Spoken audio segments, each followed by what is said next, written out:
On a certain day, 2 cows were grazing on the English meadow, English cows. One cow asked the other, "What is your opinion about the mad cow disease?" The other cow said, "I don't care a hoot, I'm anyway a helicopter." Being a mystic, being a realized being is just like this. A cow realizing that it's a cow and it becomes a celebrated cow. Holy cow, isn't it? Is it that simplistic? So let me tell you my story. So as a child, one thing that I realized was that I was utterly, absolutely ignorant. And everybody around me seemed to know just about everything. I did not know anything at all. So because I did not know anything, I had to pay enormous attention towards everything. My sense of attention became like this: if I see a leaf, I could just sit there looking at this leaf, just staring at it for hours. If I sat up in my bed, just staring at the darkness, I could just do this for the whole night. So this attention brought a completely different level of involvement and interaction with just about anything and everything around me, animate and inanimate. But everybody else seemed to know everything and they were just going about their life busy and happy. But I was just staring at every little thing. Then I realized that even they did not know anything. It is just that they had their assumptions and belief systems that they were happy with, either their own or what was handed down to them by someone else. And they not only knew about what is here, they also knew about other worlds, about gods, about heavens and everything. And here I was struggling to figure out what is what. So this so intrigued me that I started planting myself outside a major temple here in Mysore, because I wanted to really see, after having a meeting with God, after having a conversation with God, how people will be. So I stood there intensely observing every face that's walking out of the temple, and generally I heard local gossip. Sometimes in Indian temples your footwear walks away with someone else, and then I hear people cursing the creation and the creator. I always found people walking out of restaurants always had more joyful faces than people walking out of temples.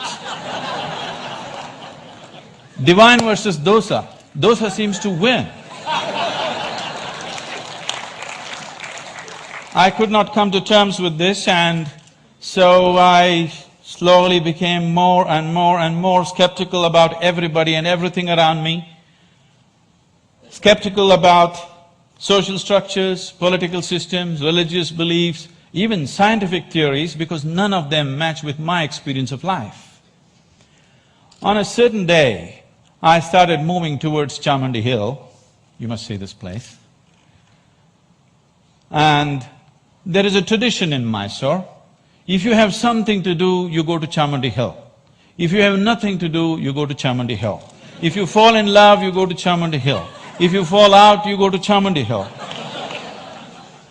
I had just fallen out and I had nothing to do, so I started moving towards Chamandi Hill. And I went up and sat on a rock there. Till that moment in my life, I always thought, this is me, and that's somebody else and something else. But for the first time, I did not know which is me and which is not me. Suddenly, what was me was just all over the place. The very rock on which I was sitting, the air that I breathed, the very atmosphere around me, I had just exploded into everything. That sounds like utter insanity. This, I thought, lasted for 10 to 15 minutes. But when I came back to my normal consciousness, I was about 4.5 hours. I was sitting there, fully conscious, eyes open, but time had just flipped in my experience. For the first time in my adult life, tears were flowing down, and I've always been peaceful and happy, that was not an issue, but here I was drenched in a completely different kind of blissfulness, every cell in my body bursting with ecstasy. When I shook my head and trying to get some logical explanation for what's happening to me, the only thing that my very smart mind could say was, maybe I'm just going off my rocker. This experience, as it deepened and it started repeating itself, if I just sit here, what is moments for me seem to be hours for others. I think it's a minute, hours are gone. On a certain day, I happened to be sitting in a certain place. I actually thought it's about 25–30 minutes, but when I came to my normal senses, 13 days had gone by. I was sitting right there. India being what it is, a whole crowd had gathered, garlands around my neck, people touching my feet, somebody wants to know what will happen to his business, somebody wants to know when his daughter will get married. All the things that I hated were just happening around me. And I had to move away from this place just to avoid this crowd around me. And as this experience deepened into me, one thing that happened to me was, everything that I believed was me suddenly was not me. This was always me. And suddenly I found this is just an accumulation of food that I've eaten. What I accumulate can be mine but can never be me. This was just a huge heap of impressions in my mind. And this body and mind, not being me but just being mine, a distance arose between me and my body, between me and my mind. This also facilitated a certain experience within me, that suddenly the equation of time and space was suddenly not applicable for me. I was seeing that what is here is there, what is there is here, past, present and future got mixed up. It was one majestic chaos, but utterly beautiful. So my skeptical mind, not able to come to terms with it, started conducting experiments. These experiments are too weird to talk about and the results too fairy tale-ish for anybody to believe. But one thing that I arrived at was that existence is not human-centric. And all human experience is self-made. Most people believe that their experience is molded by what situations in which they exist, but all human experience is 100% self-created from within. I think today a lot of science is beginning to agree with that.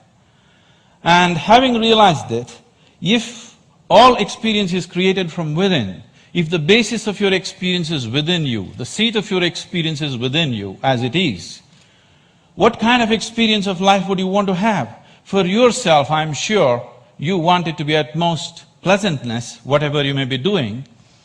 What you want for your neighbor may be debatable, but what you want for yourself, definitely you want utmost pleasantness.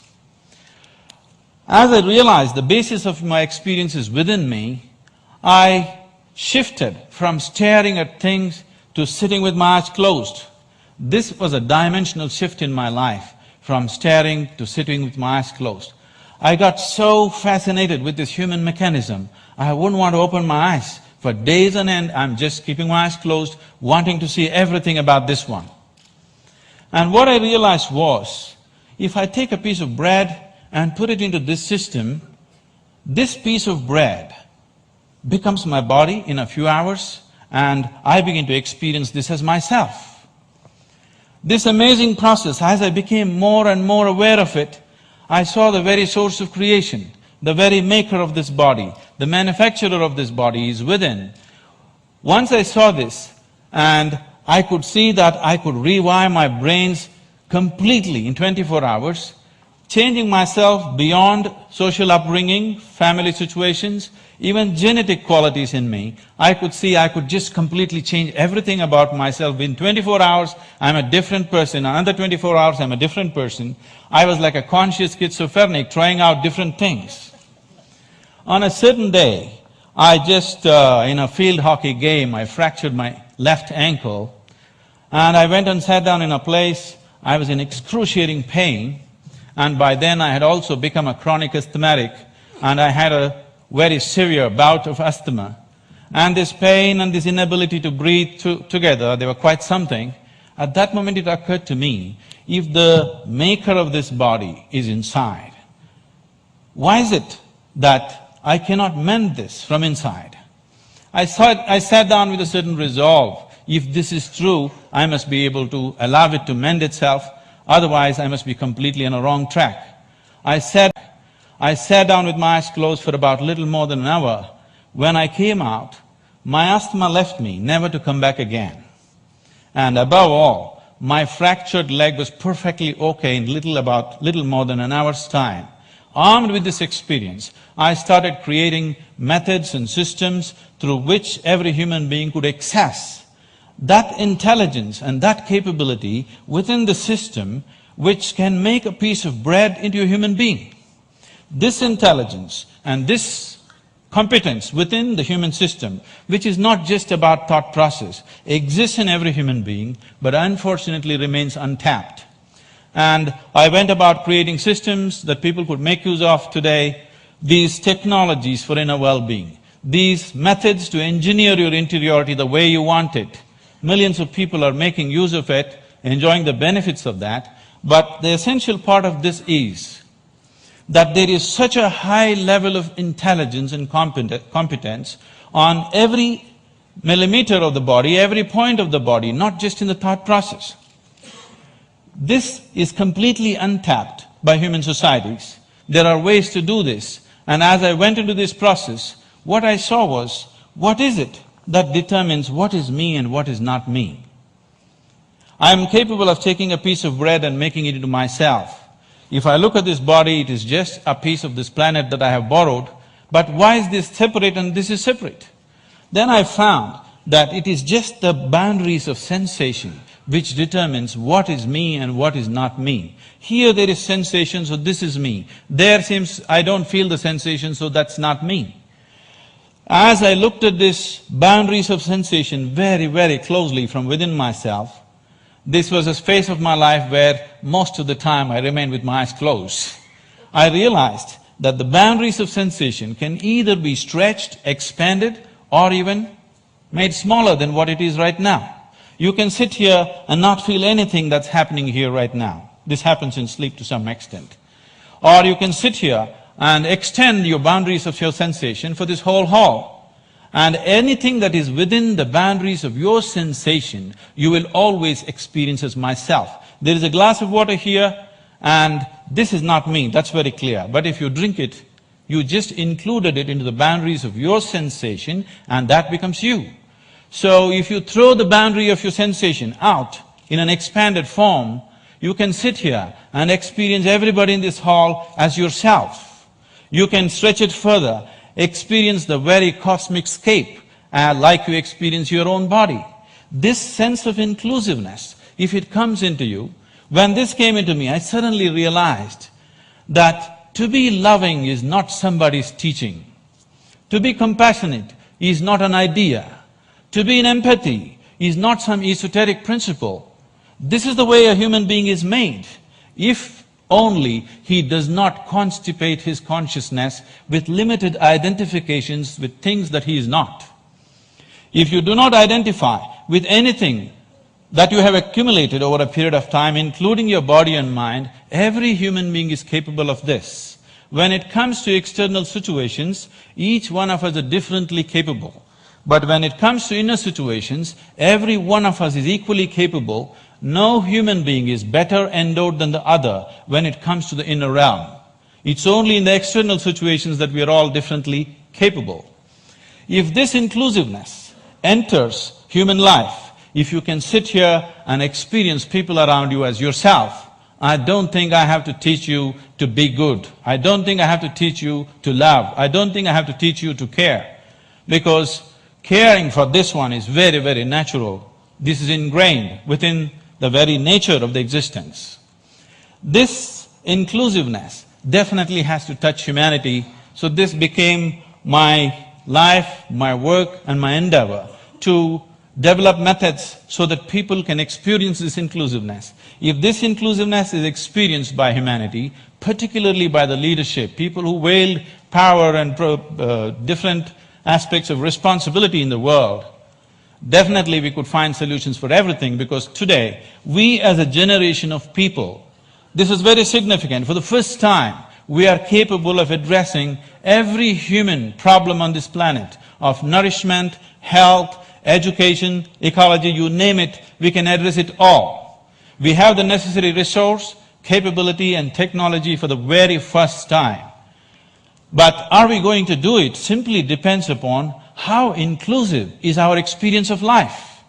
If you stand here and you experience this planet as yourself, I don't think I have to tell you, take care of it. Every human being would do his best.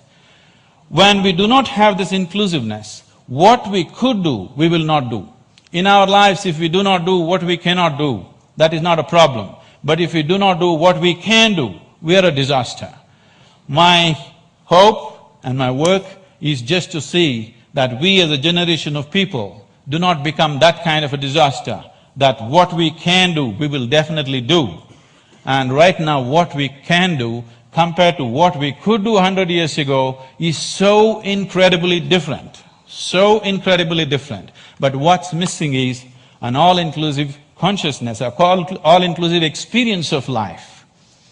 If only we bring this about in the leadership, in the people, only then we will seek solutions that are relevant for all. Otherwise, we'll go about dabbling, creating… In the name of creating solutions, we go about creating more and more problems.